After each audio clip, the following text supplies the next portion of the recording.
జగన్మోహన్ రెడ్డి గారు 5 ఏళ్లలో 3,62,56,700 రూపాయలు ఎగ్ బఫుల్ తినేశారు, ఎగ్ బఫుల్ తో బిల్లు అని. జగన్మోహన్ రెడ్డి గారు 5 ఏళ్లు సీఎం గా ఉన్నప్పుడు ముఖ్యమంత్రి కార్యాలయంలో జీఐడీ డిపార్ట్మెంట్ వస్తుంది, అక్కడ ఉన్నటువంటి బాగోగులన్నీ కూడా. మరి వాళ్ళ జీఐడీ చంద్రబాబు నాయుడు దగ్గర ఉంది కదా, కింద చంద్రబాబు నాయుడు పేరు రాసుకోవాలి, లేదా జీఐడీ రాసుకోవాలి కదా. 3,62,00,000 రూపాయలతో అని ఈ వ్యక్తి.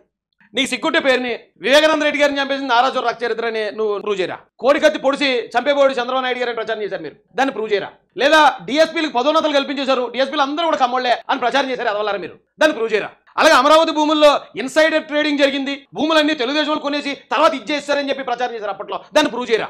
లేని ఇన్నర్ రింగ్ రోడ్ లో అక్రమాలు జరిగిపోయి డబ్బులు తారుమారు, ఇది ఒక ఇటు కూడా పెట్టలేదు, దీనికి లోకేష్ గారు బాధ్యుడని ప్రచారం చేసిన పోరం బొగనాగుడికి ఎవరైతే ఉన్నారో దాన్ని ప్రూవ్ చేయండిరా. పోలవరం లేదు అక్రమాలు జరిపోయి అన్యాయాలు జరిపోయి గగ్గోలు పెట్టారు ఎదవల్లారా, అట్లా ప్రూవ్ చేయండిరా.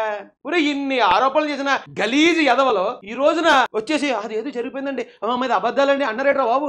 చంద్రబాబు నాయుడు గారి మీద చేసిన ఒక ఆరోపణ ప్రూవ్ చేయండి ఎదవల్లారా.